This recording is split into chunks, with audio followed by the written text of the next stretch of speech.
Are we on stolen land? Yes. Yes. Yes. Yes. Probably. Technically, yeah.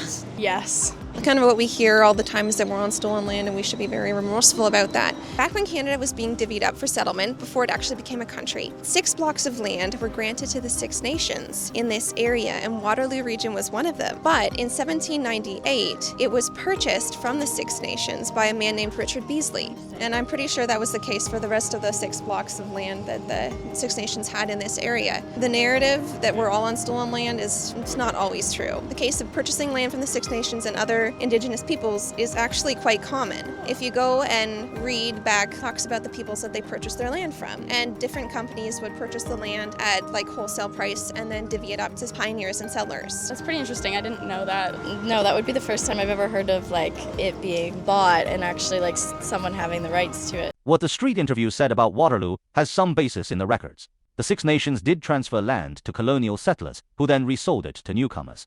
But that doesn't mean all of Canada's land was acquired this way, and it doesn't erase the many places where coercion, unfair deals, and dispossession occurred. Even today, many Indigenous peoples still assert their sovereignty, and for some lands, they maintain those lands were never truly sold. So when we say bought or stolen, we're only touching part of the picture. We need to see that gray zone and honor the complexity of the history.